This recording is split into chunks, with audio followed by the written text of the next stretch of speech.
JBR Podcast. Wake up and check it out. Where music and life connects. Let's go. Okay, so now we're recording. We're good. All right. I'm here with Al Walker from the Wailin Walker band. We've known each other for quite a few years, and you're gonna answer a bunch of the questions that I have. Because let's just get right into it. So, okay.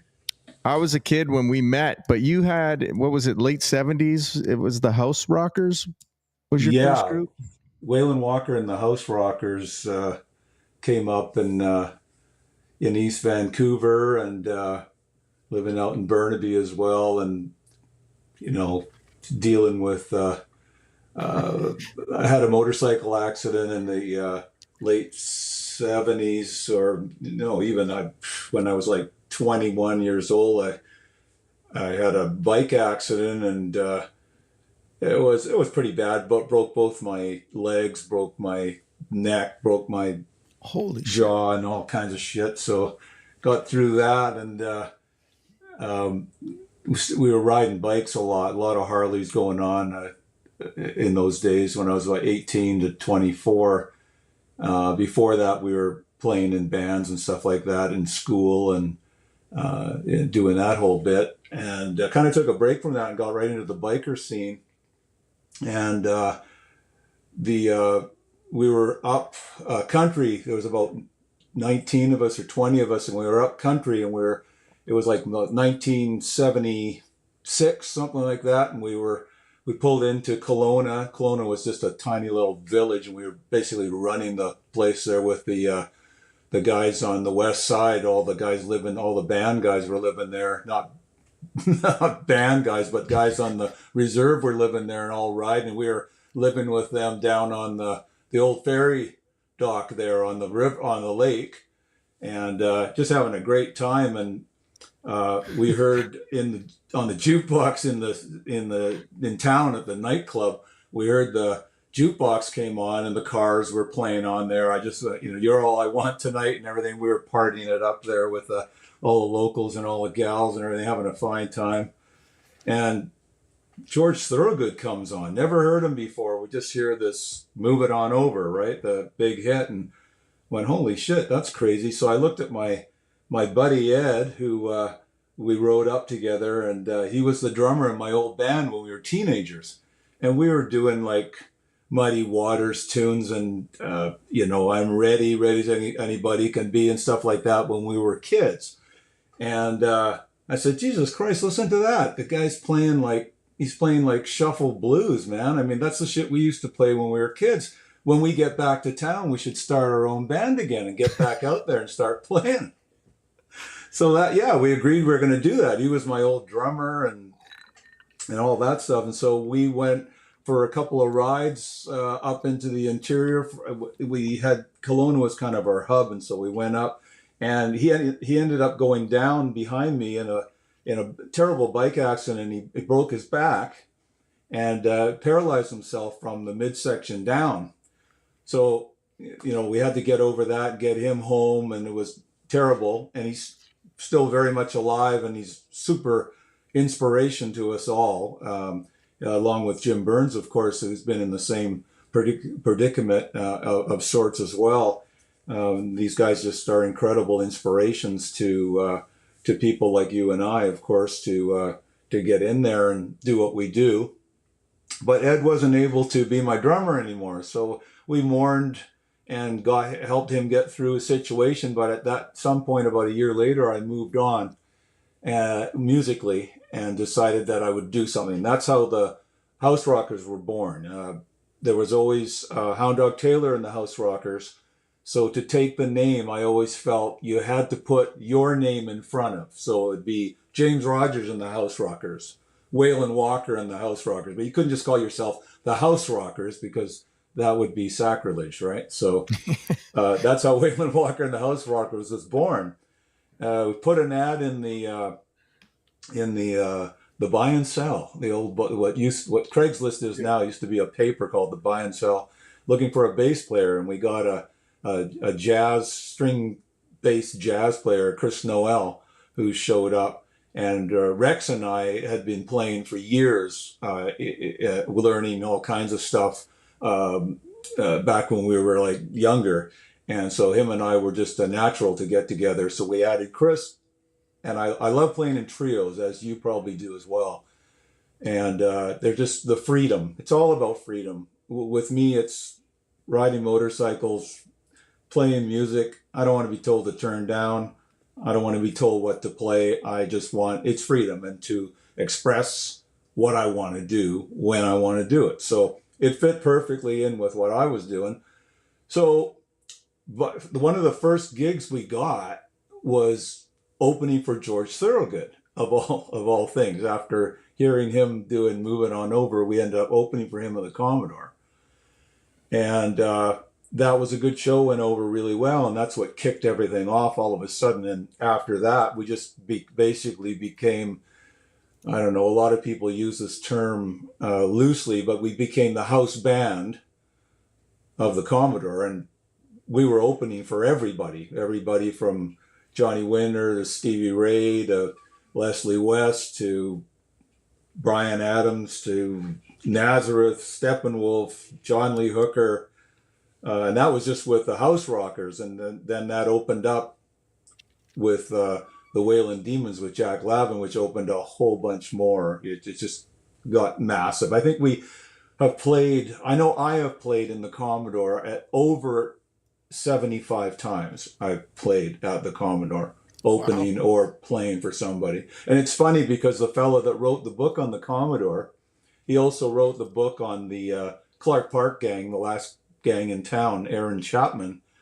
When he was writing the book, The Last Gang in Town, the guys were telling him, well, you got to talk to Al Walker about that because he knows about that, because I grew up in East Van and I knew guys in the Clark Park group as well, and went to school with a bunch of others. And so he approached me, he said, these guys all say you're the guy to talk to when it comes to Clark Park. So I said, sure, I'll meet you downtown and you can ask me whatever you want, So before we started talking, I said, first I got a bone to pick with you. And he said, well, what's that? And I said, well, you wrote this great big thick book about the Commodore, right? And he said, yeah. I said, well, congratulations. He said, well, thanks a lot. I said, I just got to tell you one thing. We played there over 75 times. We were the house band opening up for everybody. And you didn't include me in the book, not one word. And he looked at me like, surprised and kind of like, whoa. But I just said, no, I don't care. It doesn't give a shit whether you write me about me or not. It doesn't matter at all. It's just that, if you want to get the history straight. So I know maybe if he ever does a reprint, he'll do it. He's a good guy. We're good friends. And I told him all about the Clark Park stuff that I knew about as well at the time, because we were at the Rolling Stones riot. We were there in 72. We skipped out of school and went down there early so we could get down there. And as soon as the cops showed up and started throwing like gas around there in the air, we was like, cheese it, right? And we like just fucked off and got out of there. But yeah, it goes back a long time. It's 50 years this year, 50 years for me that I've been doing my own gigs and gigging, period, like professionally playing. It's been 50 years this year exactly, Wow. which is insane, right? And so your timing to ask me about this is good because there's so much going through my mind. And they're talking about doing a documentary. There's talk about an album, 50 years of Wailin Walker and things like that. But, for anybody that knows the story and was part of the story, because so many people came to those concerts, so many people were involved in it, and involved in what I was doing, and that progressed as we went farther, as well. So. Yeah, that's crazy, man. So you're talking about like all these gigs you did at the Commodore. Now, I remember you telling me some stories when I guess it would have been early 80s. You would know the year better than I would, when you opened up for Stevie Ray Vaughan, and you kind of told me the story on that front. Yeah, there's the story of Stevie Ray that I tell to a lot of people, and a lot of people were there. A lot of guitar players that are very good guitar players these days were there, saw those shows. everybody that was anybody was there. But let me tell you the whole story, including the parts that I've never really told, because they're worth telling. It started with a promoter named Barry Samuels, who approached me and said, I want to get together with you and talk.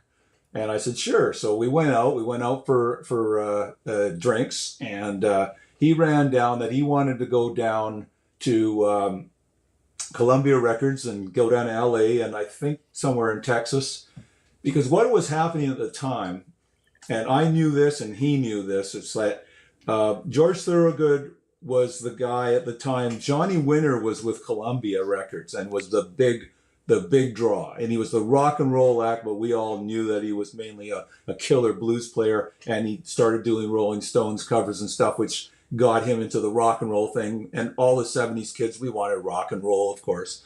So that was great. Now that was petering out for Johnny. Johnny was going to be leaving Columbia. He went to Alligator. He hooked up with his mentors, Muddy Waters and things like that, as we know. But he was gone. So it's kind of the king was sort of off of the throne. So the king had to be replaced. So Barry thought no better than to go with the Wailin Walker and the House Rocker album. We had an album called Rocket Day and Night that was out on vinyl. And he was going to take it and he was going to pitch it to Columbia. And I said, geez, Barry, thank you. We really appreciate it. But we have a hard time playing in the nightclubs, because all of a sudden people with Dayton boots and black leather jackets would show up, and the clubs were scared to entertain those people. And it's mainly because the cops would come down on the nightclubs and say, if you cater to those people or let those people with colors on or Daytons or black vests, then we're going to take your liquor license away. So they kind of blackmail them, right? That's what happens. So the club looks like big shits and telling everybody there's a dress code. So this was happening. And so Barry looks at me, he says, I don't give a fuck who you play for, or what clubs you can get into and what you can't get into. We want you to be playing the Coliseums. We want you to play in the Coliseums all over the world. We want you to be like ZZ Top, which was kind of newer at the time, but still had a couple of 3 albums out. And we went, wow, that sounds cool. So Barry took my album, he took it down there, he pitched it to Columbia, he talked with John Hammond Sr., he talked with the record reps and everything down there, and they loved the album. So the next week, Barry called me, he says, I'm back. I just got back. I want to meet with you. I said, okay, great. I was really excited. All right. So we get together.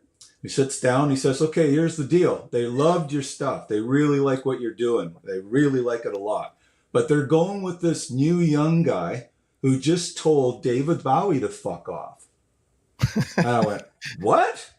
He what? Yeah. And they sent this. This is his new album. And they gave me Stevie Ray's first album. And it was a demo. It had a punched hole in the top of it. And I grabbed it and I went, nah. And I put it beside the table, kind of disgruntled, right? Well, no, he said, but they're really interested, Alan. We took a good shot and they know who you are. So we'll keep trying. Don't worry about it. Okay. 4 months go by. Periscope was the big promoter at the time that put on all the big shows in town. Norm Perry calls me at home. He says, hey, Al, Norm Perry. I said, hey, nice to hear from you. What's going on? And we'd done like quite a few shows up until then. We'd been doing Eric Bird and the Animals and stuff, opening for them at the Commodore. So we kept up our viewpoint in front of the public. And we'd done the Johnny Winter show, which went over really big as well. And Steve Newton wrote us up on that and everything, gave us glowing review. So Norm's on the phone, says, I got this guy. He's like this Texas guitar man, guitar whiz out of Texas. And he's coming, and I right away I'm clicking. I'm going, oh, I know who this is. This is the guy whose album I've got, sitting that I've listened to. And by the way, I went home and I listened to that album. And at the time, my stereo at home was a 100-watt Marshall on the left side and a 50-watt Marshall stack on the right side with a dual turntable in the middle. And so I took the album after I got it from Barry. I took it home and I was all disgruntled. I went, yeah, let's hear this guy. I bet he can't play his way out of a paper bag. And I put it on and Rude Mood came on. I went, holy shit. And I listened to the whole album, and I went, fuck, this guy's fucking great, really good, right? So anyway, so now we've got this situation, and Norm's saying that this guy's a Texas guy out of Texas, and he told David Bowie to fuck off. I'm going, holy cow, it's got to be the same guy. Would you like to do the shows? And I said, sure. He says, 2 shows on the one night, and then 2 shows in Victoria. And I said, okay, 2 shows on the same night? He said, yeah, we're bringing people in, sending them out, and then you go over to Victoria on the ferry with them, and you play the Royal Theatre, 2 shows back to back. So, okay, sounds great. So we had 3 months before the show to prepare. So I phoned the guys up and I said, hey, that guy that we didn't get signed because they're signing him, the Stevie Ray Vaughan fella? Well, we're opening up for him, 4 shows. Okay, we start rehearsals next week. 3 months, we rehearse 3 times a week for 3 months. 3 times a week. 4 hours per rehearsal. Slick, tight, just a power trio. That's what we did. And when we came on at the Commodore, and people kind of were half hearing about Stevie Ray, they were coming to see us. Everybody and their dog was there. Every guitar player in town was there. Patting me on the back, we wish you well, but basically they were thinking, I wish it was me, wish it was me that was doing this, but that's okay, whatever. So, we met up with Stevie, met his guitar tech, and Stevie was there, and the Dumbles were there. They were on the stage, and he was doing a sound check. It was like, holy shit, it was just like a roar. So I had Kelly DeYoung, who was the big sound guys at the time, and Cayenne Sound did the front, and they were all our pals. So it was like, look, I'm going to need a rig on this thing. I really am. So I ran 3 super reverbs and a 600-watt PV into 4 12s. That's what I ran as well. And Chris, the bass player, played 3 SVTs, 3 heads with 3 10-inch, 810 cabinets, 3 of them. So I was really into biamping amplifiers at the time, and that's for everybody that's listening. That's taking 2 amps, the 1 amp you're feeding into the other amp, and then you're taking a line out of that amp, and it basically overdrives the secondary amp, and that gives you a really good starting point on an overdrive. Jeff Beck let the secret out many, many years, but it just made sense to biamp amplifier. So I biamped at that time. I biamped my amplifier. It was huge sounding. I was very happy with it. Used an old tube screamer, of course, and a wah pedal, with it, and played a Stratocaster. And we had his album, but he had no idea what was waiting for him in Vancouver. And he'd been playing Montreux and got booed at Montreux. And it was just after that he came back to North America, and the Vancouver show was the first one he did before he went across Canada. But I remember I was listening to Jack talk about him too. I mean, the actual commitment that he had to everything and to just keep going was very noticeable. Not much of a personality happening, not much of schmoozing going on. Head down, playing the guitar, practicing the guitar all the time. He did take time to talk to me. There was a lot of, we were the same age, so there was a lot of, I guess, jealousy or, whatever was going on there, push and pull. And he took time. He took time with David Gogo. David was very, very young, and I had David there. David was there with his Stetson on and hanging around, and I introduced him to Stevie and brought him into the fold with us so that he could hang out. And Stevie really appreciated meeting him and took a lot of time with him as well. So we're pretty well living with these guys. And we did the first opening show. We got an encore. And what happened then was they would take the first show, there was 1,500 people in the Commodore. I mean, now they might go maybe 500 to 700. That's it. Yeah. 1,500 ticketed people on the first show. Wow. They came in at 7 o'clock, and at 9 o'clock, everybody was let out. You got to leave. There was a lineup around the block, and then another 1,500 came in afterwards. Right. So we finished, we got an encore. We actually got 2 encores. We couldn't do the second one. There was no time because the second group of people were going to have to come in. So after we did the second show, right after we finished the encore of the second show, I came backstage and I was standing backstage and just waiting. And I was just like, this had been 2 sets now. And we were just gunning. We were doing stuff like, the Hendrix tunes. We dedicated Hustle Down in Texas, which is a Johnny Winter tune. We dedicated to Tommy Shannon because Tommy Shannon had been Johnny Winter's bass player for years in the Progressive Blues Experiment right all the way through. So here he was playing with Stevie Ray Vaughan. So we dedicated that to him. Anyhow, I was standing there on the side of the stage just panting and just sweat just pouring off me. And I just hear behind me, "You're just as good as him, you know." And I turn around and it's Bryan Adams, right? And Brian's standing there in his black leather jacket. And I said, "Hey, Brian, how you doing, man?" I'd never met Brian before. Shook his hand and he said, "Oh, you guys sound great, man. I've been here for both shows and I'm just hanging out." And I asked him how he was doing, if he was staying out of trouble, and not falling into the drug trap. Because, you got to remember, it's like 1983 or something like that, right? The cocaine had hit Vancouver in the biggest way, right? So finish that. Now we got a day off and now we're on the ferry traveling over there with Stevie and Chris Layton and Tommy Shannon. We're heading over. Well, there's a thing that happens, and you've been around a lot of different players, a lot of famous people. When you're around famous people, it's hard to think of something to say because you don't know what to say. So what I do just normally, and this has happened from everybody from Buddy Guy to Johnny Winter to Junior Watson to Boz Scaggs even, I give my opinions and I give them advice on what I know and what I'm not able to do or things I know about. So I was giving Chris Layton some advice on something that he was doing when we were going over, and he's a hell of a nice guy. And Tommy, of course, I was just talking to him about Johnny Winter and all the playing that they did. And Stevie was just chilling out, and we got over there. We did the first set, same thing, and the place was packed. And it was time to do the second set, and we'd opened up, done our opening set for that, and the stage was right above our green room, and Stevie's backstage room was just down the hall, and there was a bathroom between our green room and their backstage room with a can right in the middle. So we finished doing the second opener and we're going, "Oh boy, that's crazy. Oh boy." And then all of a sudden my roadie comes running up to me and says, Al, come quick, it's Stevie."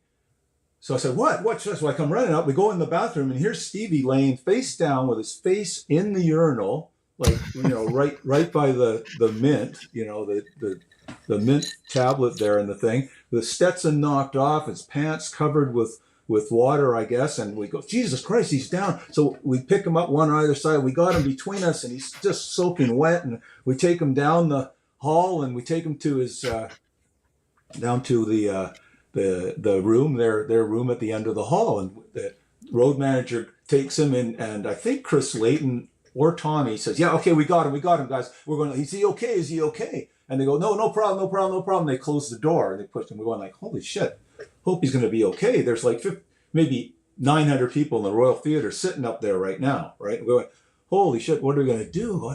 We might have to go out and play again. Oh shit, we might have to do it. So I start writing another set and whatever. And I think, oh man, that's crazy. I hope he's going to be okay. Like what happened, So suddenly I hear playing upstairs because it's right above my head. It's right up the stage. It's right above us. And I hear him playing. And I'm thinking, are they stupid enough to be putting on a cassette tape of Stevie Ray for the poor people that paid money? Right? And I go up the stairs and I climb up and I pull the curtain away. And there's Stevie Ray. He's on the stage and he's playing. And I swear to God, I've never heard anybody play. I've never heard him play like that ever again. He was just beside himself, lit up and playing everything, not faster, but stronger and more on it. And just like, whoa, he's just like a tornado. So I went, that's unbelievable. So everybody came to me and said, what's going on? I said, that's him. He's up there. I don't know how they did it. So everybody charges upstairs, stands by the monitors, and they're watching the show. I sneak back down the stairs and I go down the hall and the door's open at the back. So I go down, I open the door and I go, there's nobody around. And I go in and I look on the table and I'm just looking and I can see there's a FedEx bag, red and white, ripped open. And there's what looks like 2 ampules, like what kind of thing you take a shot out of, ampules sitting on the thing. I couldn't make out, and I was just getting up to see where it was from. I think it said Montreal, Quebec was the address where it came from. And I don't know to this day what it was. And all of a sudden I heard somebody coming. So I charged out and I left and went.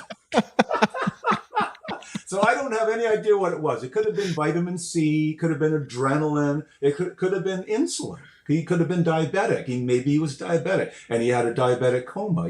I hope it's something like that. But whatever they got him, put him back on Earth again. And he played unbelievable. Wow. Now, I've never told that story because I don't want to make it sound like sour grapes or anything like that. But yeah, he was monstrous, great talent. We said goodbye from that as well. And since then, I can't, that's probably like 30 years ago, I still run into people that were at one of those shows. One time, Jack Lavin and I were hanging around Victoria.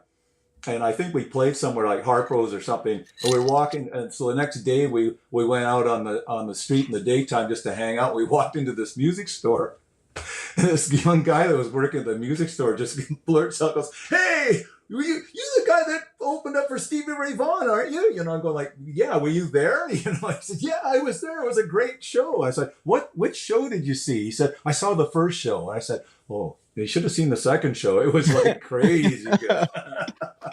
But yeah, it was great to be with them and be around him. He did share before when we were in Victoria hanging out. He shared a whole bunch of stuff with me on the guitar.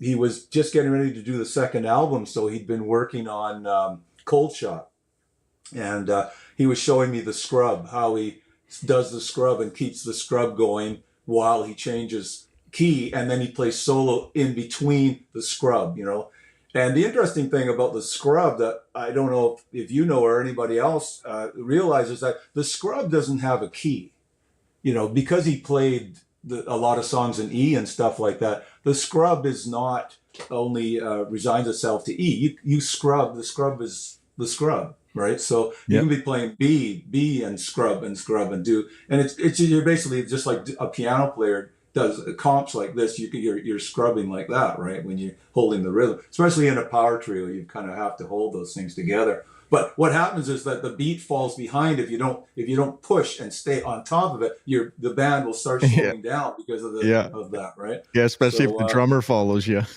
If the drummer starts doing the flat tire shuffle, the whole band's going off the road. Jesus, all right, what's going on? Yeah, something like that. Oh fuck, I've been there. Yeah, but yeah, that was a great show. If I think of stories, I know we were talking about stories, and I did listen to you and JW, which was really cool to listen to him talk about drumming, because I drum as well, and I learned to play the drums at the Yale Jam. Basically, I did 7 years down there when Jack Lavin kind of invited me down to be a guest, and I loved it so much that every time he asked me, I would say sure, and then basically he was hiring me for gigs with Pee Wee Creighton and Big Joe Duskin and opening gigs with Taj Mahal, and Tim and I always got along great. So, collapsing the House Rockers at some point is what I did.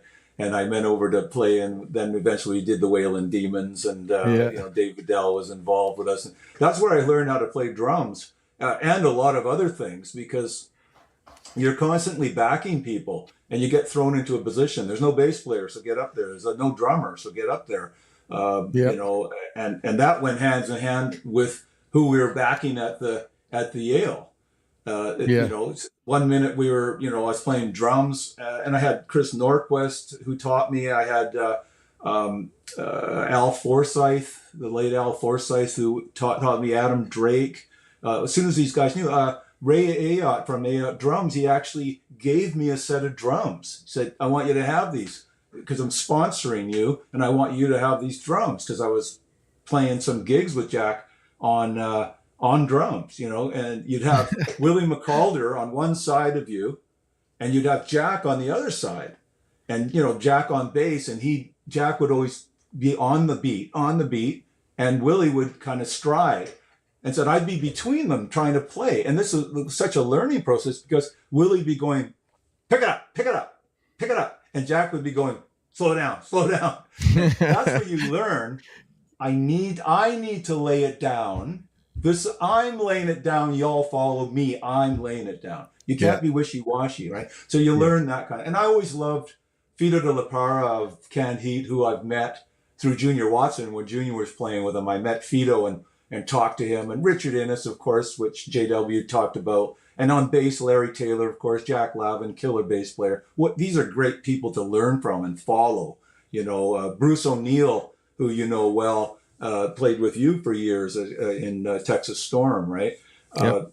When he came over and did some playing with me, the first thing I said is, if you're going to learn to play bass, you might as well listen to Jack Lavin and Larry Taylor. That's who you need to listen to. I love Fido on the drums, and I love, you know, Fred Below, you know, so I listened to that, you know, and I had Daryl Burgess as well, was another drummer who just like took his time with me. And Daryl Burgess was a monstrous studio drummer and songwriter, etc. And we'd be playing the evening with something, and he would just say, hey, Al, I'm going to play piano for a minute. He'd play drums. And I'd put the guitar down, he'd play the piano. He's a great piano player, and I'd play drums. You know, for Daryl Burgess, letting me play drums, feeling good enough. Same with Too Loud McLeod. He was a great drummer, and he would never play guitar with us, but he'd always come and sit in with us, and he'd play drums because he loved playing drums. You know, so when you play drums, it helps you come up with the groove of what you're going to write your song to. You got to do that. You know, that comes from years and years of recording and Porta Studio. And, you know, back in the early 70s, we had Porta Studios. I always say I'm really good at playing with myself because you learn how to play the bass to that. You learn how to get the drums, and then you write the song. And that, you know, that's how I wrote the stuff for Long John Baldry. That the two songs that Baldry had on his album, I wrote those just sitting around at Porta Studio. I have a problem with writing songs. I'm constantly listening. You're probably the same. Constantly listening for that hook, that little thing that happens, makes it really hard to live with me. My wife, Dawn, you know, my head is always somewhere else. You know, I hear something ring or something, and my head is always somewhere else. And I've gotten used to it over the years. After doing it for 50 years, I better know how to multitask at least, right? But I'm constantly thinking of new ideas. And back in the day, it was worthwhile because you'd always be thinking that you'd be writing that hit, either for yourself or for somebody else. And now, because of the music industry situation, it's kind of hard to write for somebody anything. Because, you know, geez, they've got like 19 people writing one song for somebody, and it sounds just like another song. But, you know, things have changed a lot in that regard. But I got to tell you a story about, you talk about stories on the road. We were playing together a few weeks back, and I was teasing the crowd and telling them the story, that I was going to tell them the story of the burning girl.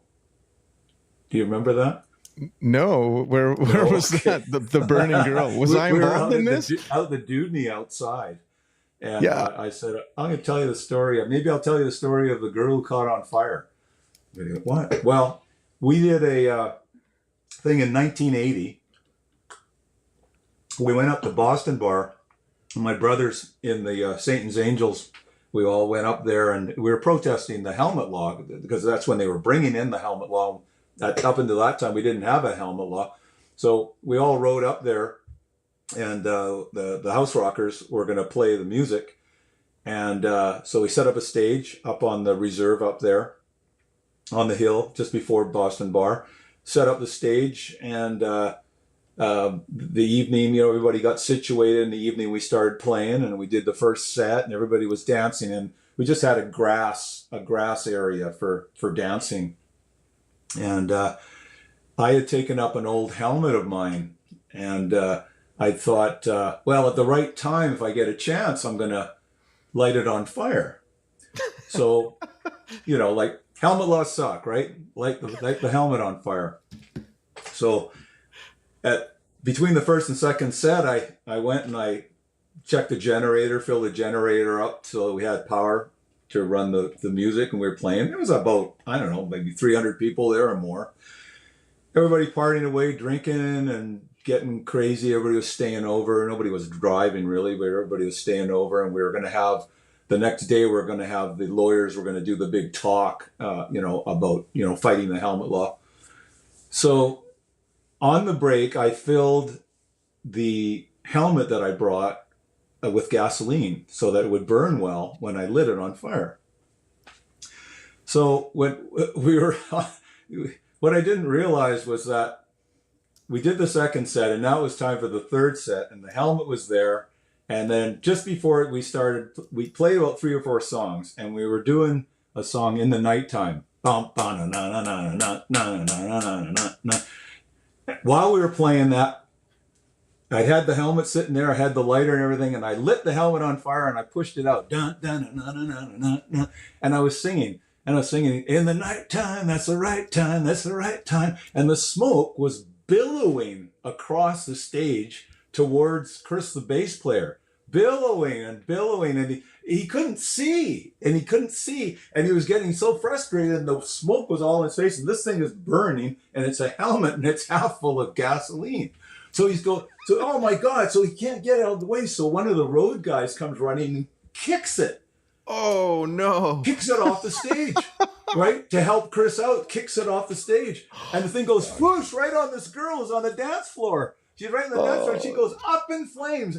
And all you hear is me going, put her out, dun, dun, dun, dun, dun, put her out, get her out, get her out, dun, dun, dun, dun, dun, put her out, get her out. And they got her on the ground, and everybody's kicking dirt on her, and they put the flames out almost immediately, and in the nighttime, and then we stop, dead silence. And she's laying there, and there's just like this fumes coming off of her, and she's covered with dirt, but the fire's been put out. She's okay.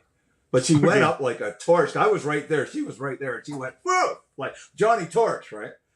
And it was like, oh my God, dead silence. And they picked her up. She could walk. They took her away. Her hair was fine. She didn't look too bad, but she was covered with dirt. Maybe that was a good thing. And they took her away. And as she went away, she was screaming something. And Help. Took her. Yeah, help. Took her to the Boston Bar Hospital, right? So I'm standing there and I'm looking, and I am in shock. And I'm just looking like this. So Rex, the drummer, he goes, Hal, what song do you want to do? And I looked at him and I went, Fire, Jimi Hendrix. Do, do, do, do, do. You don't care for me. I don't care about that. Let me stand next to your fire. That's the girl in the fire. That's the fire story anyway. The girl who got lit on fire. Fuck, that's crazy, man. That, what you're saying, I'm laughing the whole time that you're saying this, and I'm thinking, man, people are going to look and go, what a fucking asshole this guy is. And I had to look up this meme just now because, we all talk about boomers and millennials and Gen Z. So I'm going to read this one to you here, this meme, right? And the question is, am I fat? And boomers are like, well, you could lose a few pounds. And millennials are, no, you're beautiful. And Gen Z, we don't body shame. Of course you're not, right? And Gen Xers, which is my generation, are like, I know 5 fat people and you're 4 of them. Yeah. I mean, like, comedy is not what it used to be now. You really, politically, you have to watch everything you say, everything all the time. And, what can you do? What can you say? But there's been some pretty funny tales that have happened. I guess if you want to hear, I'll tell you about Mitch Mitchell, because that was probably the most incredible situation I've ever had.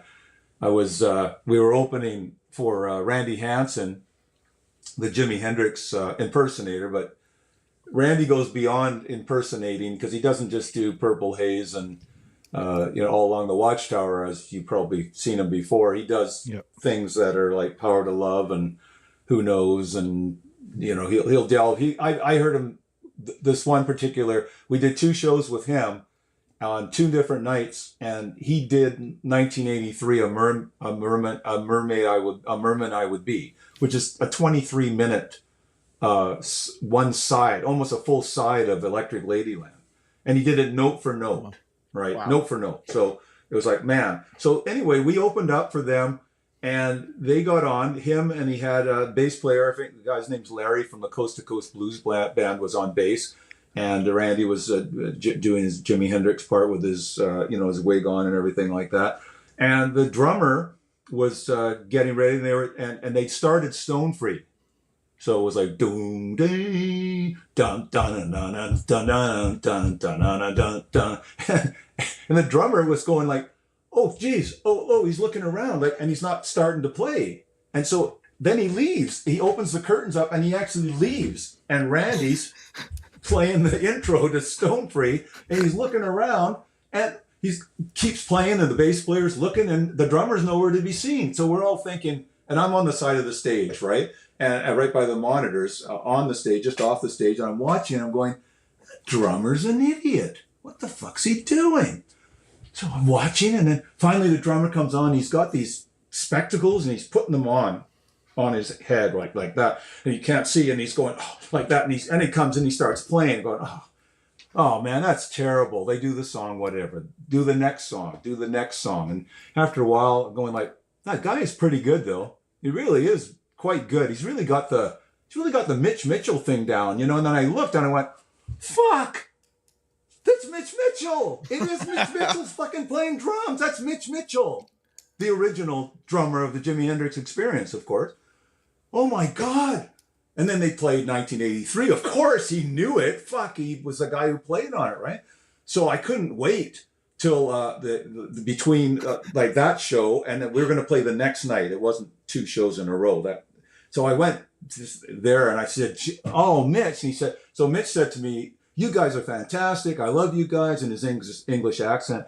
I said, I couldn't believe it. He said, oh, I had to have me specs. I needed me specs. I couldn't see the set list without me specs. That's what he went back into the green room to grab his glasses.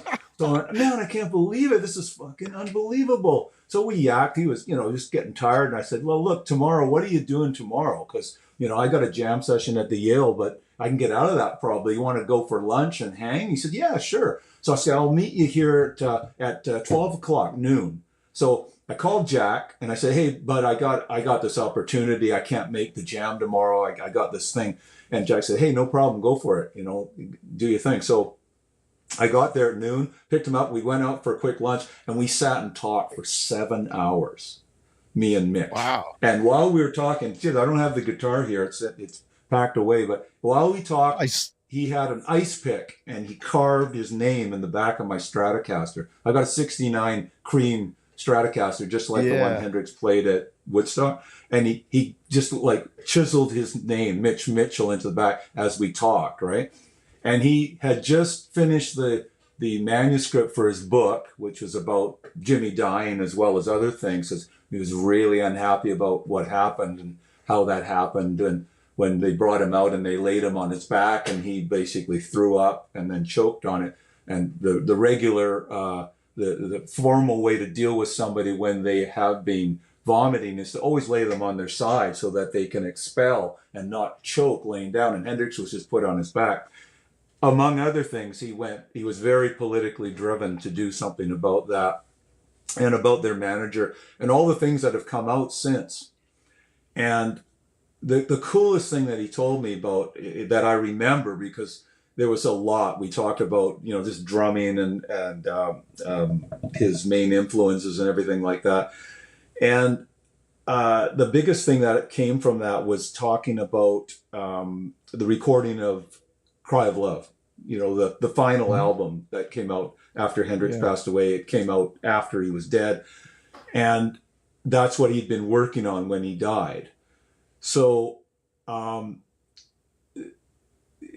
what he said, basically, which was unbelievable, was that Eddie Kramer called him in, and Eddie had patched everything together best he could, but he needed Mitch to play over everything again and redo everything and come and basically play without Jimmy. Now, something that Mitch told me was that him and Jimmy did 90% of Jimmy's writing and recording was done with just him and Jimmy. They would work together, just the drums, and Jimmy would do it. And he'd either add the bass himself later, or Noel would come and play later. But he would do the song and work it all out with Mitch. So, of course, this is what he had been doing with Cry of Love. So you're talking about songs like Angel and Freedom and Easy Rider and Drifting and Nightbird Flying High. Incredible. I mean, Nightbird Flying High is like, I think it's got 32 track guitars on it, as you probably know. It goes and goes. It's like a symphony of guitars. I mean, it's never been done since. Nobody else, I don't think anybody would care to listen to anybody else doing it, but Hendrix does it so tastefully. But it's Eddie Kramer's production and his ability to think with Jimmy so tightly. And so he was able to piece together everything. And then he asked Mitch to come in and play on it. And I'm going, I said, are you telling me that you went in and played on that stuff after it was put together, like without a drum track, and you played what Eddie Kramer stitched together? And he went, yeah. It's kind of like a Frankenstein when you think about it, right? Yeah. I went, fuck, I said, you did a really good job. But when you listen to Cry of Love now, with that in your mind, and you listen, you can hear how he probably said, roll it back. I just got to get this fill in the right place. Roll it back. I got to get this right, you know? So what's happened now, which just lights it up for me and anybody else that knows the story, Eddie Kramer just, dug into the vaults and he put out an album called Electric Lady, which just came out like 3 months ago. And evidently there's going to be a movie as well with it. The Hendrix family is going to put out. But I've been listening to it.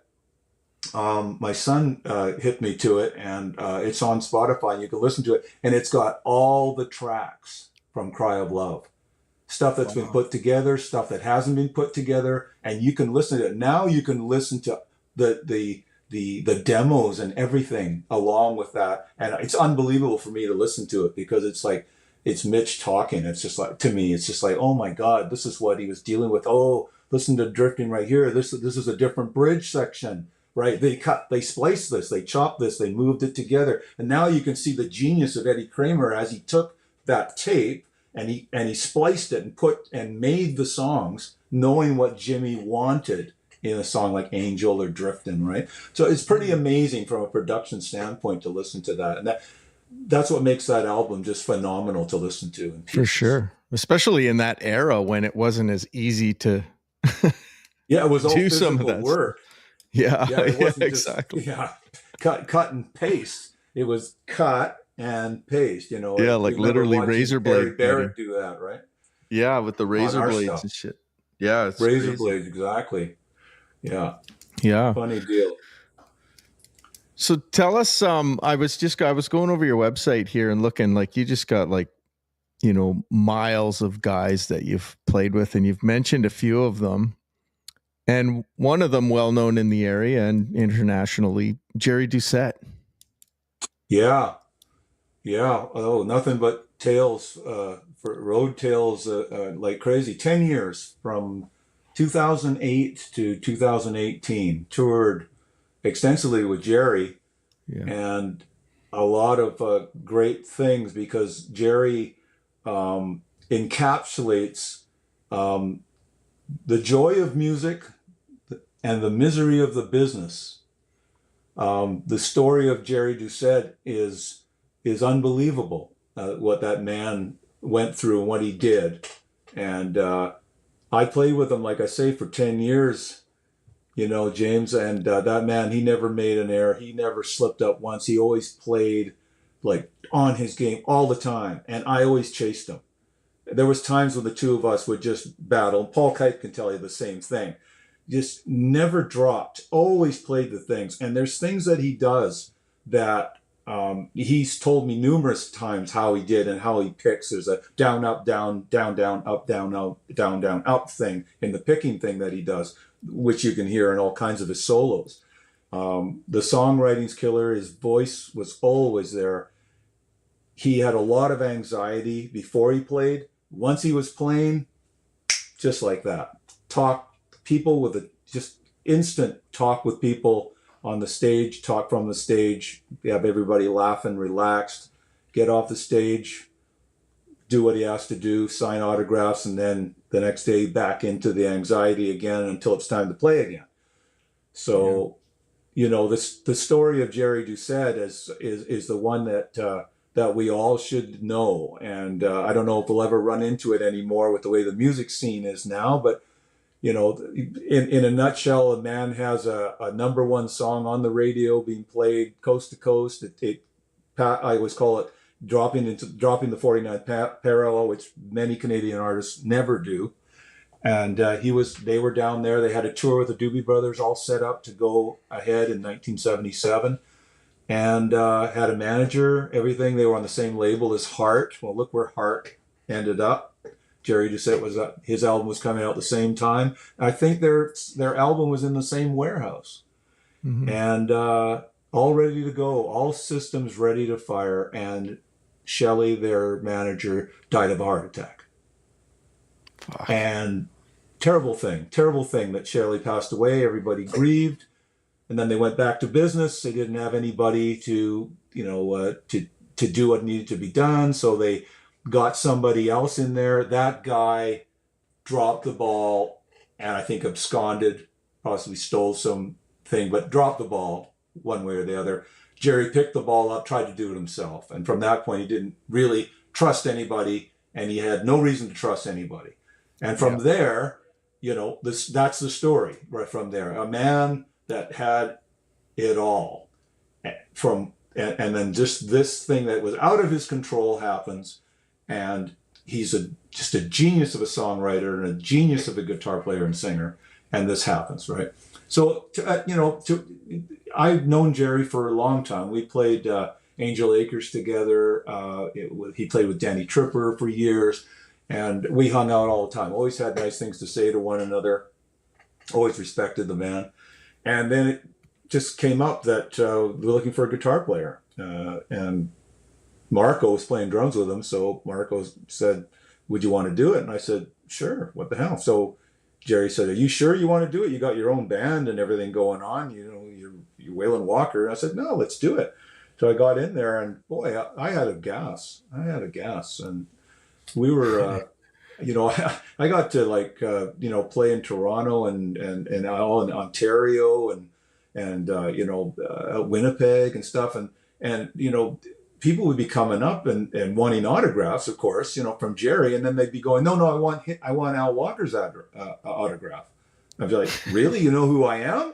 And yeah, these people knew who I was, and it was really cool to kind of get out of BC and actually, go out there and play with him, because, it's still like that right now. If you have a classic rock hit or two or three, and he had 4 or 5, you can play the casinos, basically. You can travel the casinos. I don't even know what's going on with that. But that last 10 years from 2008 to 2018, he was playing the casinos and he had lots of work in that regard. And it slowly petered out, and, that was good. And unfortunately, he got ill at the end, but that man never dropped. He never dropped a note, not once the time I played with him, And yeah, we got road stories for sure, from, playing in Fort McLeod in the middle of winter, and we've done the show, and I'm passed out on the bed, and he knocks on the door and says, "Hey, Al Walker, let's go." I said, "What? Let's go? I'm sleeping." He said, "Come on, get up. The rooms are filthy. We got to get out of here right now." So I get up, I open the door. He said, "Look at your back," and I look, my back. I've got some wolfhound hair all on my back. There's somebody let their dog sleep on the bed, I guess, and I was laying on top of the blanket, and the whole back of me was covered like I was a mule or something. So we got to be in I don't know where we're Lethbridge. We had to go to Lethbridge, and it's like 2 a.m, and it is snowing hard, right? And yeah, I had a few too, because I didn't expect to be driving, and I said, "I'll drive rather than you." And so here we're on our way to Lethbridge. Get to Lethbridge, call ahead. some bar say, we'll be open for you when you get here. Okay, we get there 2 a.m. Lo and behold, the servers have been called back. The stereo's on, everything's playing, the bar's open, and we just drank all night. We drank till the morning, and that was it. Another time, Marco and I were heading back from, no, this isn't the rock shop one where I'm walking with my guitar case on the side of the burning road. Marco and I are heading back from Kamloops. We played the Grotto the night before, 3-nighter, I think. And we came out of there the next morning, and we just beat the snow. It was February. And we were on the Vancouver side of Hope.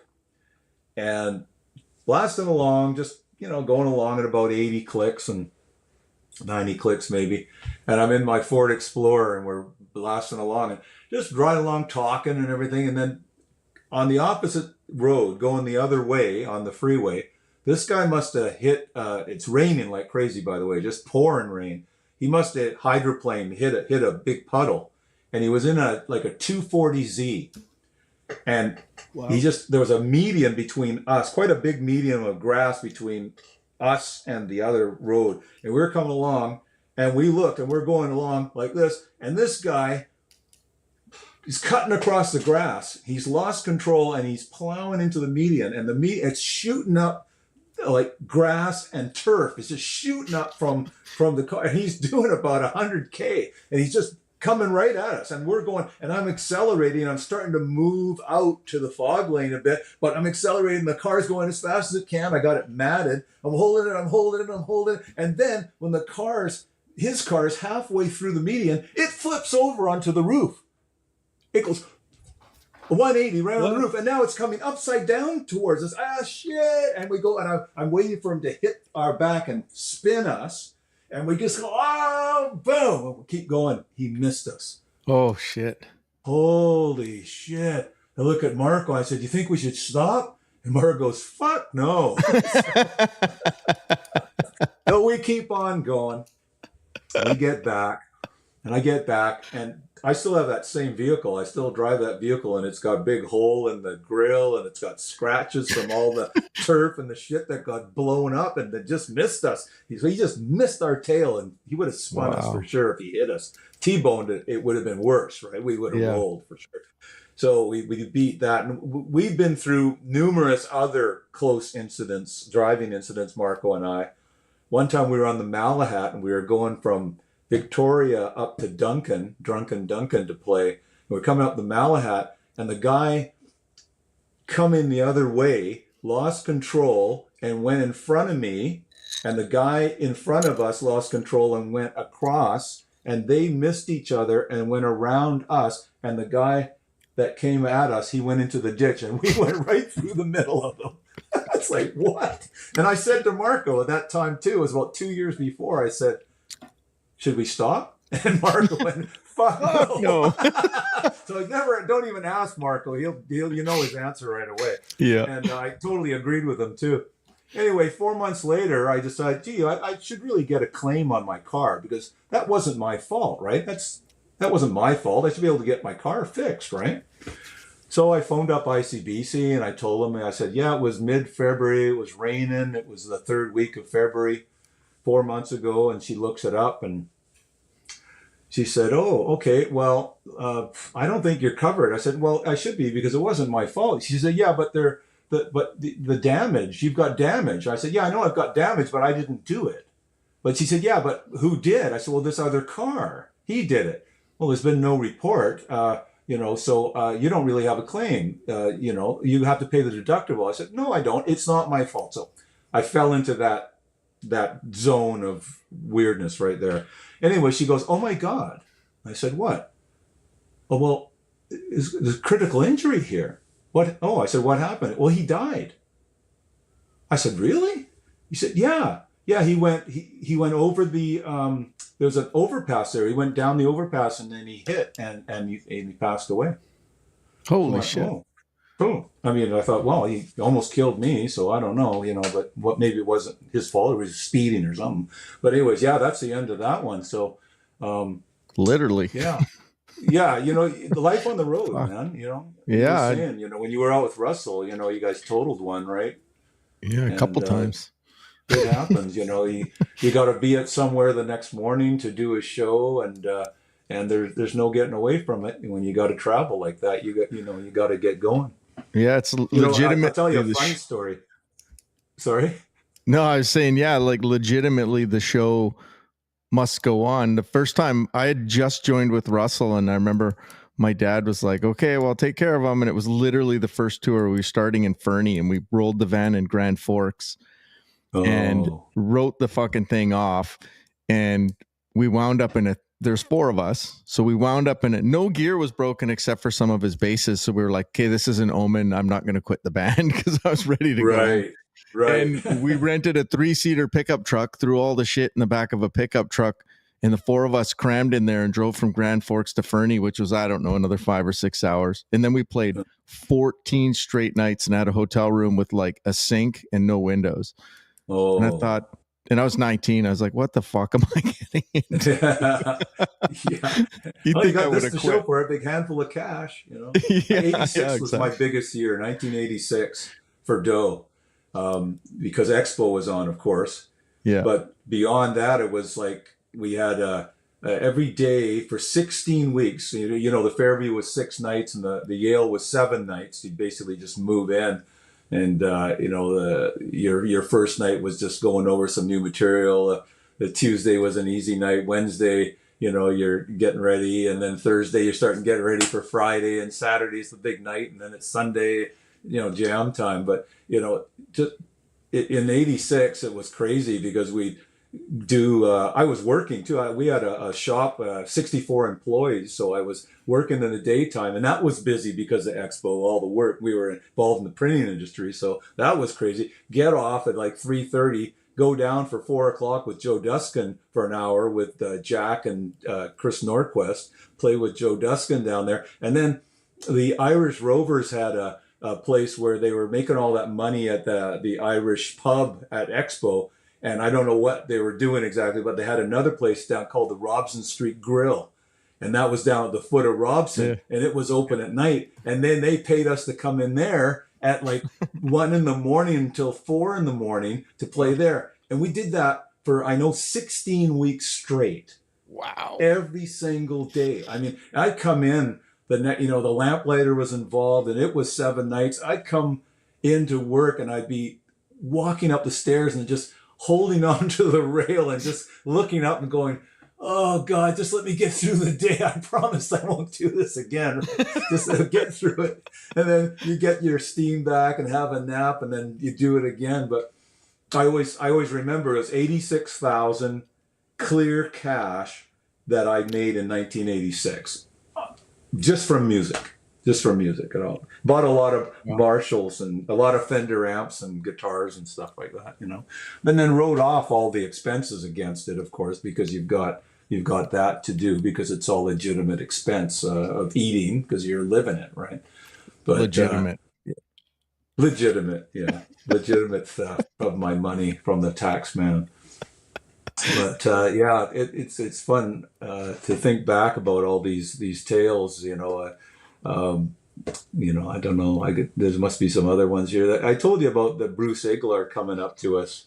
I think I told you before you went down to Memphis with the guys. I said, Bruce Iglar, if he comes up to you and says, "Really like you guys, I'd like to sign you, but I got 2 questions for you," and he pulled that on me. And one question is, can you do 270 nights a year for me, to tour the CD that I put out for you? And of course you're going like, 270 nights a year? Jesus, what killed William Clark, for crying out loud? Why do you think I'd survive it? That was, so it's funny because I've told like yourself, and I've told Arsene and a couple of other people that went down there.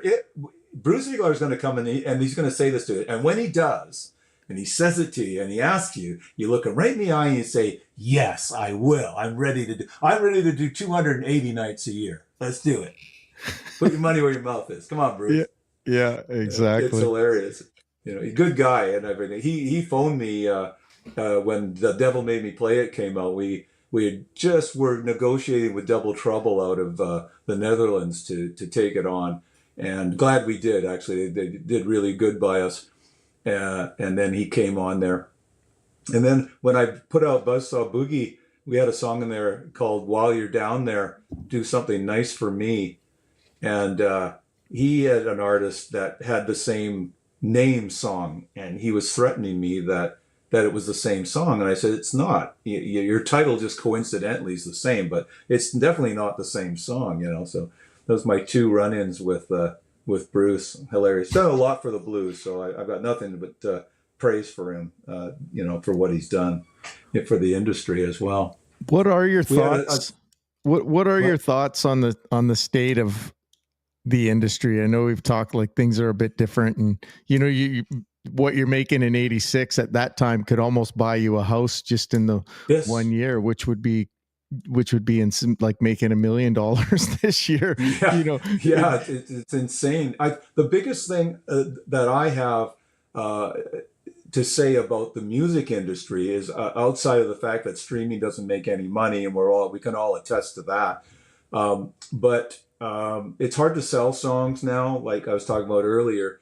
But the biggest problem is I think the love is not there anymore. And what I mean by that is and I got a story I can tell you about that to give an example, but when a vinyl or cassette or anything like a CD even would be put out, the person would take it home, they'd put it in their car, and they'd be driving around, and then they'd stop somewhere and they'd get out, and it would be maybe their favorite song would be on there, and they'd jump in the car, and the song would just automatically come on. They go, I love that song, Baby, or I love that song, While You're Down There, that's my favorite, and it would come on, and they'd fall in love with your music, basically, you know, and they'd fall in love with other music and whatever they were listening to. But now, you know, you get into the car and you've got a palette of whatever you want to listen to. And Spotify's on there. And now you've got to choose, what am I going to listen to now that I'm going to drive? What am I going to listen to? And you don't have that instant love of that album. So the story I have to tell about is, the story I have to tell you about that is we had a promotional girl. My drums are ringing here. My cymbals are ringing. We had a girl named Leslie, and she was going to promote the Buzzsaw album.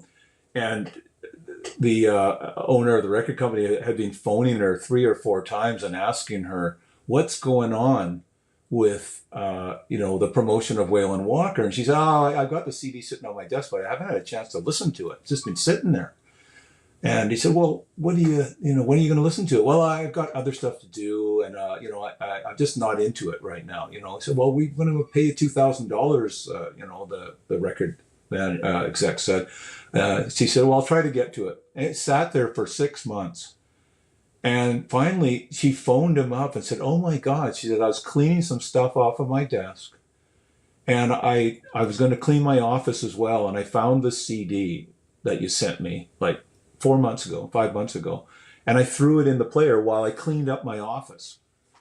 And she listened to Buzzsaw, and she loved it, and she put it on again, and she played it again. And she said, this is the best music for cleaning my thing. And she took it home, she cleaned her house to it, and she played it all the time in her car. And she got on, I think she promoted the thing, and we got airplay in Australia. We got on the I think they called it Swag or something like that. It's the dance thing down the east coast of America. They were dancing and stuff and listening to they had a hit parade. So the album did really good, and it made it over to Europe and Spain, got playlists in Spain, because she got off her tail kind of and put the boost to it. But it's all because she put it on. She just put it on, So now, you can get your song sent off to the Junos and just upload it so they can listen to it right there and send them links and things. It's a lot easier than wrapping CDs, mailing them, getting the stickers, sticking them on everything. But who's really listening to it? What incentive do we have to make these things? Just to put another award up on if you can get an award, which seems to be the kiss of death as well. If you get an award, suddenly then they really forget about you. Yeah.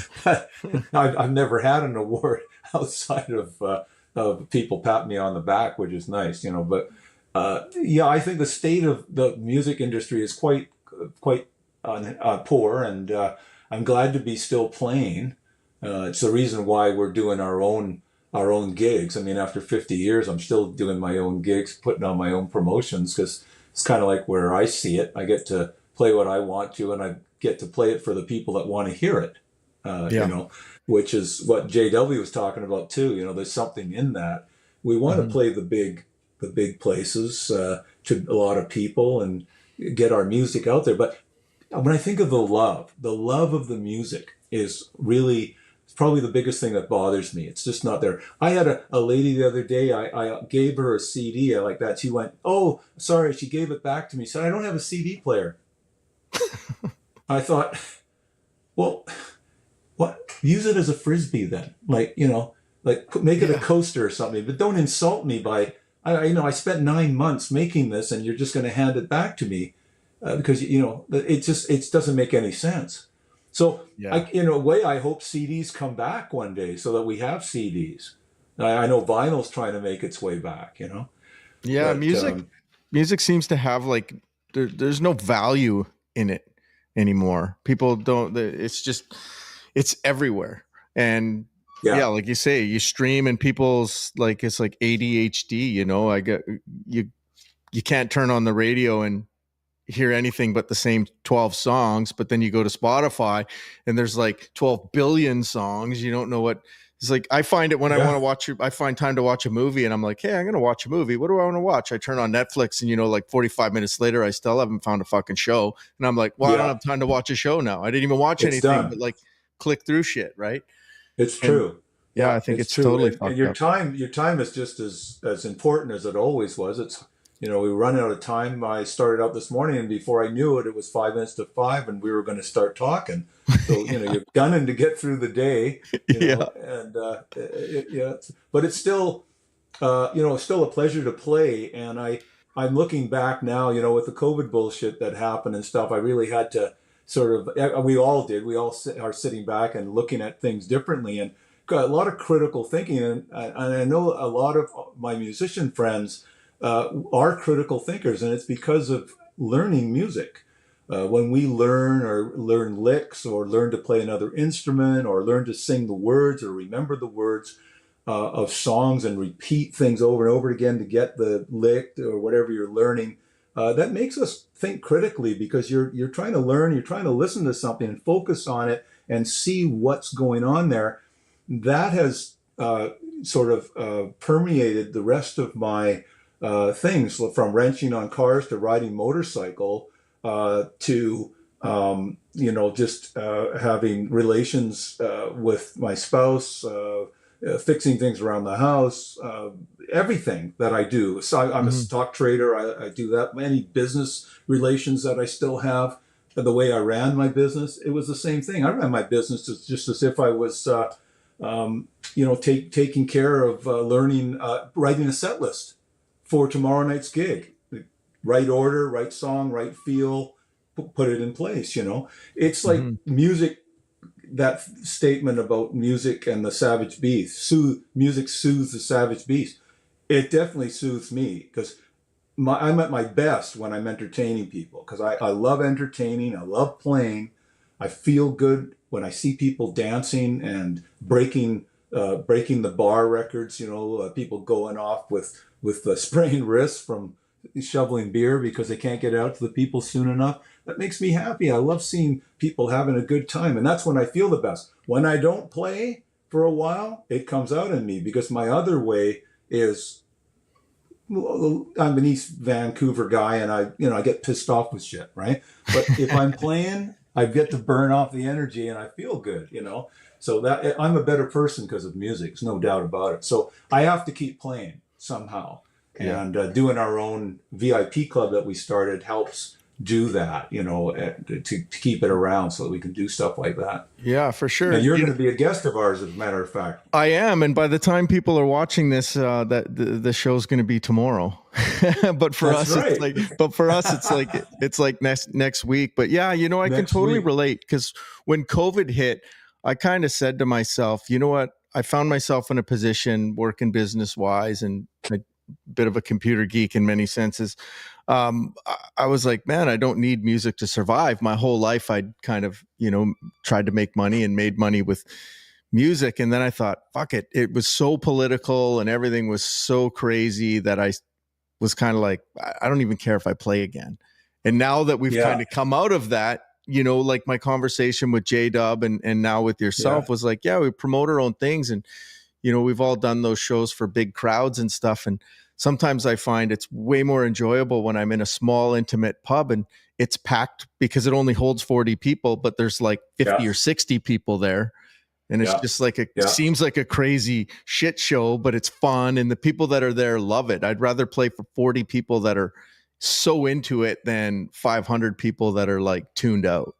They're tuned out. Yeah, that's exactly right. No, I get what you're saying for sure. And these opportunities come. I felt that after everything opened up again, I was the same. I kind of just fell off the face there. I knew it would come back, but everybody was really scared when it first came out. For whatever reason, everybody's still quite scared about the politics and everything going on. There's a real division of things. One, A's and B's. There's always that, and we've got that here in British Columbia as well. But that's fine. I mean, I've got a friend of mine is a quantum physicist. He's a PhD, and he's just turned his whole back on all of the scientism entirely and passed on information to me about it. And it's very refreshing to see that make your life simple. Yeah. Keep it simple. I work in marketing, and I'm working with a company right now called the Wellness Company, and they do that. They have guys like Peter McCullough and Drew Pinsky.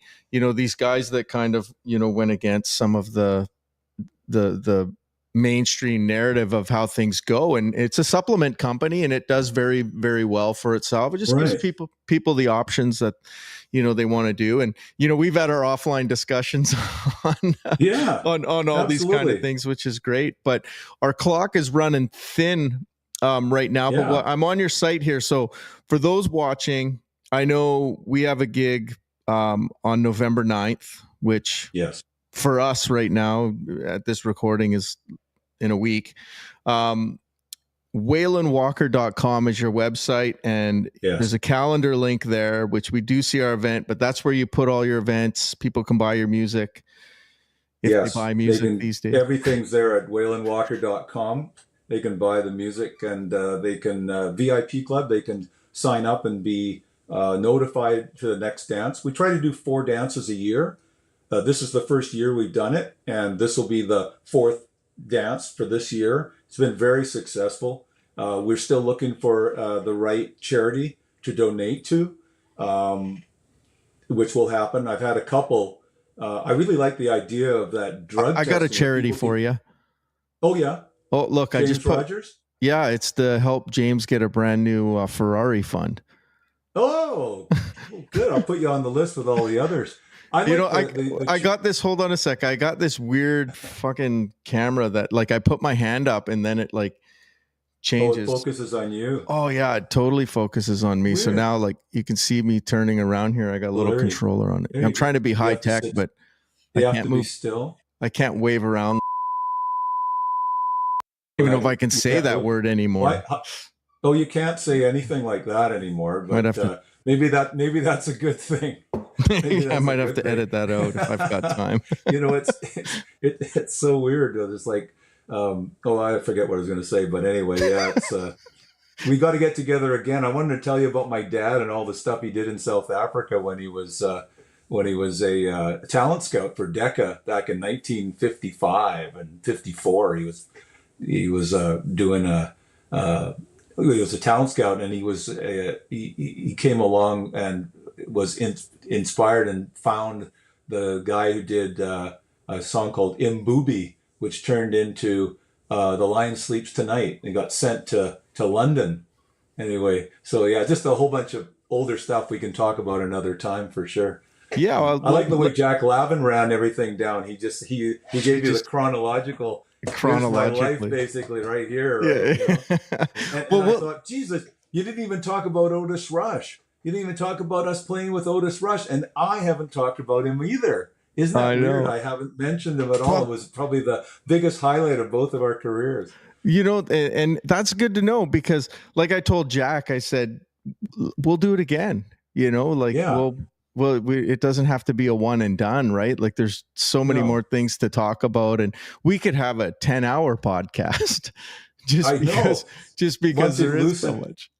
you know, Yeah, you try the first one. You're just trying to get everything out you can to you yeah. know to make it interesting in a show. And it would be great to just do a podcast and just talk about how we really feel about everything now. Let, Because it's every day I'm let, hearing stuff that is just wow, this is crazy. It's like don't people look at both sides of the story? Because I try to look at both sides, but it looks let's. like everybody's like fixated on one side or the other. They're Oh, not neither totally, one's totally. right. Let's do that then. Let's after we do our gig on the 9th, we'll have some more Yeah. stories to share, but let's do another podcast and we'll crank out, we've been almost an hour and a half here, but let's crank out Oh a wow. few hours and we can do one. And some people have told me, oh, talk, you know, tell us how you really feel about things, right? So I think you'd probably be Yes. the best guy for us to do that. Like, so Well, let's do it on another one. I agree with what you said with JW, which was, you get guys that, yeah, I'm going to get on there, I'm going to tell everybody this, and I'm going to tell them that, and everything. And then when it's time to get on, they go, well, I don't know, my kids might be watching, or I need to get some, Yeah, exactly. I need to get some gigs from so and so. I don't want them to think that I'm a racist or some bloody thing or whatever. So, but the thing is that like I'd like to talk about stuff without going one side or the other. Let's just keep it in the middle, but Yeah. still, where does it make sense? Some other people will just tune out if they're not interested, and if they are interested, they'll continue. Exactly. You're obviously wanting to do it to get something out of it to keep your make it worth your while to do. Yeah, I'd be How happy. is it doing, by the way?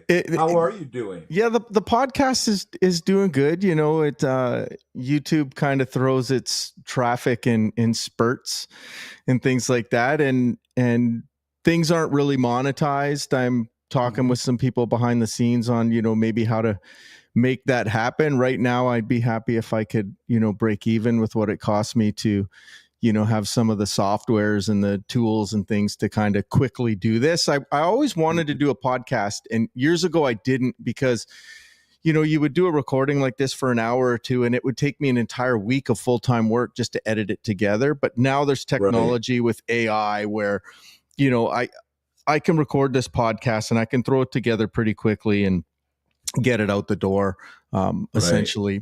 But again, it's not a full-time gig, right? It's just a thing. But at some point, yeah, hopefully we can get it monetized, and then we can spread that love around for everybody that's on and off the show and make things happen. But yeah, while we wrap things up here, WailinWalker.com. We're playing next week Yes.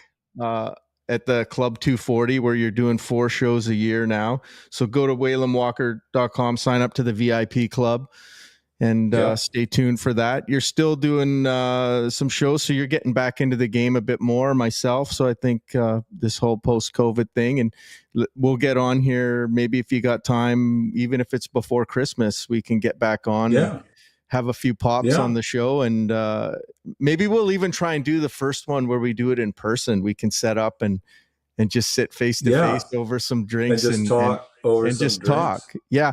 Tom Lavin, when I worked with Tom Lavin at the studio years ago, we talked about doing that because we spent so many nights drinking single malt whiskeys and, recording shit who knows where it went. And he said, we should just set up mics and talk and just see where it goes. And I thought, that's great. 15 years ago when we were talking about that, it was all good. But nowadays you might wind up in the clank for some of the things you say, right? Everyone's so sensitive. Once you say it, you can't unsay it, right?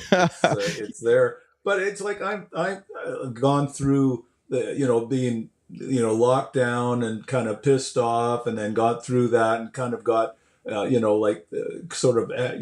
got under my skin about it, got upset. Now I'm like, I'm just fine with it. It's like, geez, if you're going to do all this nonsense, that's fine. This guy said something that made me think about a year ago. He said, I get up in the morning, every morning, and every day I hear all this stuff that's happening in the world. That's terrible stuff. I get up every morning, I get my cup of coffee, I stand and I look outside. The birds are chirping. The sky is somewhat blue. There's a couple of clouds in the sky and nothing's really happening. No, then I go back and I watch the news and I hear about all these bombs are blowing up. Everything's going for a shit. And the next day I get up, I get my coffee, I stand at the window, the birds are chirping, the sky's looking pretty good. I'm going to go for a walk. And that's what happens every day. And I started thinking, you know what? That's exactly what happens every day. That's what happens. We have to be concerned about certain things. I think we all agree that cutting down pollution is big. There's things we can all agree on that make sense. And the other things are ideologies, basically. And the way they call them ideology makes them sound like they're idiotic ideas, but that's not what I mean. They're just ideologies. They're different people have got different feelings about it. That's fine. Why don't we just deal with the main things that affect us all, like environmental problems? Not that I'm totally into environmental problems.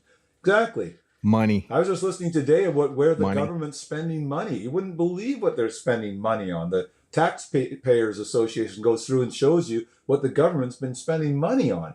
Giving all these grants to people to study all this nonsense, right? What are they wasting all the money for? It's crazy. I know. This is our prelude into our next conversation. We'll get into it. Shall be. We'll get into a bit of world news. But I appreciate music-wise, there's a bunch of stuff coming up. Like we've got a live recording at the Smiling Buddha Cabaret that Cecil English did. It's got 12 live tracks with 7 cameras of video and 24 track sound. Sounds incredible that I'm going to put out. I got a guy that wants to do a documentary about me who came to buy a John Lennon style guitar off me the other day. He looks just like John Lennon. He's going to do his thesis and he's considering doing my documentary for his thesis, which will be really cool. And there's the gigs that we're doing, and I'm doing a blues album for next year. I've got a blues album. This last one I did, I should put that all fired up. There it is, all fired up. It's backwards. Yeah, man. That's available, and it's on the website. You can grab it there if you want to listen to it. But doing a blues album for next year, kind of stone blues. It's half in the can, working away at this is the studio. This is Thug Zone. Next time we'll talk about guitars if you want to. I got there's a big stack of pro juniors all up against the wall, and basements up here. You can't even see them. All you can see is my nonsense that's behind me here, which I don't even know what it is. But anyway, this is where it happens. Thug Zone. That's good. Yeah, I look forward to playing with you next week, and I'll put your socials. Send me some of your links. I have your website. If it's all on there, I can just grab it off there. I'll put some in the description so people have easy access to getting your albums, your website, sign up for all the good stuff, and let's do this again in the next month. Let's do it again. Yeah, for sure. There's all kinds of stuff that I can tell you more about for sure. Awesome, man. More funny stories, that's for sure. Well, I know you got a lifetime of them for sure. No, I appreciate you taking the time to be on the show. Happy to be here, James. Always a pleasure, man. Okay, well, we'll see you next week. All right. Looking forward to it. Cheers. All right. Bye for now.